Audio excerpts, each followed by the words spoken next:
Happy Thursday to everyone. So we are one more day to Friday and I'm so excited. So over the course of the week, I know at least 3 or 4 of you guys have sent me an email, and all 4 of y'all pretty much were talking about the same thing, how you're having trouble getting hired onto an LTL company. I believe 3 of you guys were trying to get Linehaul. I think one of you said you were trying to go city. Now, of course, you guys already know, when you guys send me an email regarding that, I'm going to ask you a few questions. The first question I'm going to ask you, do you have your endorsements? The second question I'm going to ask you is, how much experience do you have? And third question is, have you reached out to the company? Now, if you answer no, to one of them, let's go ahead and start with the endorsement. Guys, I've said numerous of times, and other LTL YouTubers have said the same thing, guys. You need the endorsements. Get them. There's no going around it. If you want to do LTL, whether you're city or Linehaul, you're gonna need your hazmat. There's no if buts about it. You need your hazmat. You need your tankers. There's no going around that. Now, doubles and triples, almost all LTL companies, you're gonna need it. Even if you do P&D, guys, even if you're going for city, you still need that triples and doubles endorsement. Now, as I've said in other videos, if you go to like Averett, Dayton Freight, Pitt, Ohio, Central Transport, you won't need that endorsement because they pull vans, from my understanding. Second thing, experience-wise, I've said in other videos as well, some companies are gonna have that dock-to-driver program where they'll help you get that CDL while you work their dock. Now, if they don't have that, if they don't have that, a lot of them, they're gonna want you to have that full year of experience before you can get on board. Last thing, did you call the terminal manager or service manager? A lot of times, they're not gonna reach out to you. It's up to you to take initiative, be aggressive. If you want that job, go get it. My dad used to always tell me, if you want something, go after it. So if you want that job, pick up that phone and call them, as soon as you apply, guys, as soon as you apply, call them up and say, hey, say your name, whatever.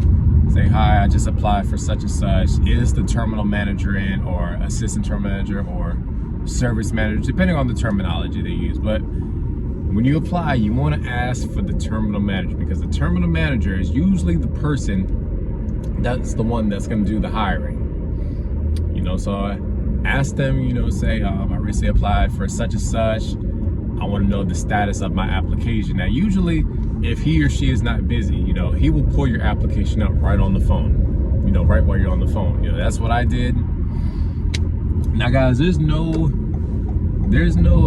tricks, there's no secrets, to getting hired. Just make sure, you meet those qualifications, and also make sure you read the job description. Make sure you qualify, If you don't have all those endorsements, don't waste your time applying, Now, there may be a company out there that will allow you to have the hazmat, will allow you to get your hazmat upon being hired, but to save yourself the headache, make sure you have those endorsements. Make your application stand out. If you are a job hopper, if you've worked at like 10 different companies, within the last year or two, I'm not saying you won't get hired, but that's gonna draw some suspicion when they look at your application, because that shows you're not committed. Don't be a job hopper, because like I said, it can hurt you in the long run. So make sure you're sticking it out at your company, because these guys, these men and women, they look at that when it comes to selecting a candidate. Make sure, I've said this a million times, guys, make sure you can drive a manual. I actually had a fellow subscriber, he had I think he said he went to Old Dominion, and I remember because he had emailed me. He was talking about going to Old Dominion, and I told him, I said, make sure you know how to drive a manual. Now, of course, he didn't believe that the whole fleet was manuals, because he saw those new Freightliners, and he just assumed that they were automatic. I told him, man, Old Dominion, strictly manual. Make sure you can drive a manual. He's like, nah, I'm sure. He's like, it's 2021. I'm sure they have automatics, man. I'm sure they got automatics. So sure enough, he went to OD.